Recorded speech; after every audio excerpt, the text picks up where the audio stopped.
কলকাতা হাইকোর্টের নির্দেশে 2011 সালের পর থেকে সমস্ত ওবিসি সার্টিফিকেট বাতিল হয়ে গিয়েছিল। আর সেই নির্দেশের একেবারে ঝড় উঠে গিয়েছিল গোটা রাজ্যে।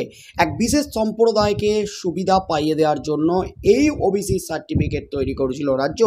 এমনই কিন্তু বিস্ফোরক দাবি উঠেছিল কলকাতা হাইকোর্টে, এমনকি বিরোধীরা এই অভিযোগ করছিলেন। তারপর পরে কিন্তু মামলা করায় সুপ্রিম কোর্ট পর্যন্ত। কলকাতা হাইকোর্টের নির্দেশের বিরুদ্ধে সুপ্রিম কোর্টে মামলা দায়ের করে রাজ্য। আর সেই মামলায় উঠেছিল প্রধান বিচারপতি DY চন্দ্রচূড়ের এজলাসে। সেই মামলাতেই কিন্তু এলো বড় আপডেট। সুপ্রিম কোর্টে ফের বড় ধাক্কা রাজ্যের। এই মুহূর্তের সবচেয়ে বড় খবর, সুপ্রিম কোর্টে একাধিক মামলা চলছে রাজ্যের। একদিকে যেমন আরজি কর মামলা, যে ইস্যুটা কিন্তু এখন একেবারে বুমেরাং হয়ে গেছে রাজ্যের জন্য। এই আরজি কর মামলাও চলছে সুপ্রিম কোর্টে। তার সাথে সাথে এসএসসি চাকরি বাতিল মামলাটি কিন্তু ওঠার কথা আছে আজ সুপ্রিম কোর্টে। তার মধ্যেই কিন্তু ডিএ মামলা একাধিকবার পিছিয়ে যাচ্ছে এই ডিএ মামলা। আর এসএসসির 26,000 শিক্ষক শিক্ষিকা শিক্ষাকর্মী চাকরি বাতিল মামলার আগেই কিন্তু ওবিসি সার্টিফিকেট বাতিল মামলায় সুপ্রিম কোর্টে একেবারে তোলপাড়, একেবারে বিস্ফোরণ। কড়া নির্দেশ প্রধান বিচারপতির। ওবিসি সার্টিফিকেট বাতিল মামলায় যা ঘটল সুপ্রিম কোর্টে, তাতেই কিন্তু নতুন করে শোরগোল পড়ে গেল একেবারে গোটা রাজ্যে। ওবিসি শংসাপত্র মামলার জবাব দেওয়ার জন্য সুপ্রিম কোর্টে আরও সময় চাইল রাজ্য সরকার। শীর্ষ আদালতে প্রধান বিচারপতি DY চন্দ্রচূড়, বিচারপতি JB পাদ্রিওয়ালা ও বিচারপতি মনোজ মিশ্রের বেঞ্চে মামলাটি শুনানি ছিল। রাজ্য সরকারের তরফে আদালতে উপস্থিত ছিলেন আইনজীবী কপিল সিব্বল। ওবিসি শংসাপত্র সংক্রান্ত মামলায় প্রচুর মামলাকারী রয়েছে। এই অবস্থায় শীর্ষ আদালতে প্রধান বিচারপতির এজলাসে সিব্বল জানান, অন্য পক্ষ সংশ্লিষ্ট বিষয়ে একগুচ্ছ নথি জমা দিয়েছে, তাই তার এ বিষয়ে জবাব দিতে আরও কিছুটা সময় প্রয়োজন। আদালতে সেই সময় মঞ্জুর হয়েছে। আগামী সোমবার এই মামলার পরবর্তী শুনানি দিন ধার্য করেছেন প্রধান বিচারপতি। এর আগে কলকাতা হাইকোর্টের বিচারপতি রাজা শেখর মান্তা ও বিচারপতি তপব্রত চক্রবর্তী ডিভিশন বেঞ্চে মামলাটি শুনানি হয়। এই মামলায় হাইকোর্টের ডিভিশন বেঞ্চের নির্দেশ ছিল 2010 সালের পর থেকে তৈরি হওয়া সব ওবিসি শংসাপত্র বাতিল করতে হবে, যার জেরে বাংলায় 2010 সালের পর থেকে তৈরি হওয়া প্রায় 12 লক্ষ ওবিসি সার্টিফিকেট বাতিল হয়েছিল। উচ্চ আদালত জানিয়েছিল, সরকারি চাকরি বা অন্য কোনো ক্ষেত্রে সংরক্ষণের জন্য এই শংসাপত্রগুলি ব্যবহার করা আর যাবে না। তবে যারা ইতিমধ্যেই ওই শংসাপত্র ব্যবহার করে চাকরি পেয়ে গেছেন বা চাকরি পাওয়ার প্রক্রিয়ায় রয়েছেন, তাদের উপর কোনো প্রভাব পড়বে না বলেও জানিয়েছিল হাইকোর্ট। ওবিসি শংসাপত্র নিয়ে হাইকোর্টের এই রায়ের পরই তাতে আপত্তি জানিয়েছিলেন মুখ্যমন্ত্রী মমতা ব্যানার্জি। হাইকোর্টের নির্দেশকে কার্যত চ্যালেঞ্জ করে সুপ্রিম কোর্টের দ্বারস্থ হয়েছিল রাজ্য। শীর্ষ আদালতে মামলা ওঠে প্রধান বিচারপতি DY চন্দ্রচূড়ের নেতৃত্বাধীন 3 বিচারপতির ডিভিশন বেঞ্চে। ওই মামলায় সুপ্রিম কোর্ট রাজ্যের থেকে মূলত 2টি প্রশ্নের জবাব তলব করেছিল। প্রথমত, কোনো তথ্য পরিসংখ্যানের ভিত্তিতে 77টি সম্প্রদায়কে অনগ্রসর শ্রেণী বা ওবিসি হিসাবে চিহ্নিত করা হয়েছিল। দ্বিতীয়ত, রাজ্যের অনগ্রসর কমিশনের সঙ্গে এ বিষয়ে কোনো আলোচনা হয়েছিল কিনা।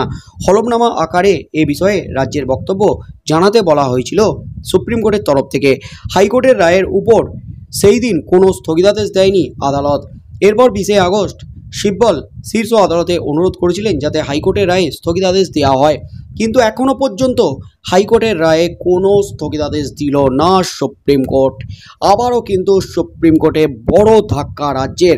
ওবিসি সার্টিফিকেট বাতিল মামলায় এখনও কিন্তু সুপ্রিম কোর্ট হাইকোর্টের নির্দেশে স্থগিতাদেশ দিল না। আগামী সোমবার এই মামলাটি ফের উঠতে চলেছে। কড়া নির্দেশ দিলেন সুপ্রিম কোর্টের প্রধান বিচারপতি। আরও কিছুটা সময় প্রয়োজন হলফনামা দেওয়ার জন্য, জবাব দেওয়ার জন্য। তাই এই মামলাটি পিছিয়ে দেওয়া হোক, এমনই কিন্তু আর্জি ছিল রাজ্যের আইনজীবী কপিল সিব্বলের। আর সেই মতোই কিন্তু সুপ্রিম কোর্ট বাংলার ওবিসি মামলার শুনানি পিছিয়ে দিল সোমবার পর্যন্ত। দেশের প্রধান বিচারপতি DY চন্দ্রচূড়, বিচারপতি JB পাদ্রিওয়ালা ও বিচারপতি মনোজ মিশ্রের বেঞ্চে মামলাটি শুনানির জন্য উঠেছিল। শুনানি চলাকালীন কপিল সিব্বল আদালতে বলেন, এই মামলায় প্রচুর মামলাকারী রয়েছে, তাদের পক্ষ থেকে একাধিক নথি জমা দেওয়া হচ্ছে, তাই এই সমস্ত নথি বিশ্লেষণ করে জবাব দিতে আরও কিছুটা সময় প্রয়োজন। রীতিমতো লেজে গোবরে একেবারে রাজ্য ওবিসি সার্টিফিকেট নিয়ে। রাজ্য সরকারের আবেদন তাই মঞ্জুর করল শীর্ষ আদালত। গত মে মাসে 2010 সালের পর থেকে অন্যান্য অনগ্রসর সম্প্রদায়ভুক্তদের দেওয়া সব ওবিসি সার্টিফিকেট বাতিল করতে হবে নির্দেশ দিয়েছিল হাইকোর্ট।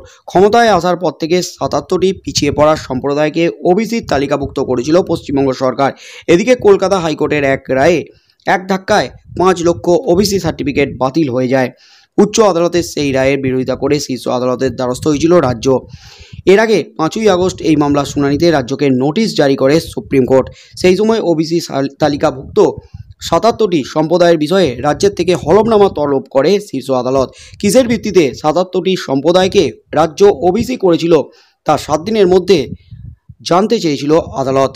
ওবিসি তালিকাভুক্ত এই 77টি সম্প্রদায় নিয়ে কী ধরনের সমীক্ষা করা হয়েছিল এই বিষয়ে বিস্তারে জানানোর পাশাপাশি রাজ্যের অনগ্রসর শ্রেণীভুক্ত কমিশনের সঙ্গে এই নিয়ে রাজ্যের কোনো আলোচনা হয়েছিল কিনা তাও লিখিত আকারে হলফনামায় জানাতে বলা হয়েছিল বলে নির্দেশ দেওয়া হয়েছিল।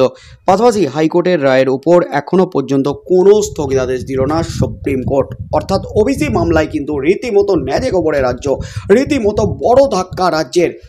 এই ওবিসি সার্টিফিকেট বেআইনি এমনই কিন্তু দাবি বিভিন্ন মহলের। কারণ একটি সম্প্রদায়কে খুশি করতে, ভোট ব্যাংকে সুরক্ষিত রাখতে রাজ্য সরকার মমতা ব্যানার্জি এই ওবিসি সার্টিফিকেট চালু করেছিলেন, তাদের ওবিসি সম্প্রদায়ভুক্ত করেছিলেন। কিসের ভিত্তিতে করেছিলেন? অনগ্রসর যে আইন রয়েছে সেই আইন মোতাবেক অনগ্রসর শ্রেণী কল্যাণ দপ্তরের সাথে কোনো আলোচনা হয়েছিল কিনা এই প্রশ্নগুলি কিন্তু তুলে দিয়েছে সুপ্রিম কোর্ট। হলফনামা আকারে কিন্তু জানাতে হবে সোমবারই কিন্তু বিস্তারিত শুনানি হবে ওবিসি সার্টিফিকেট বাতিল মামলায়। আগামী সোমবার কি হতে চলেছে?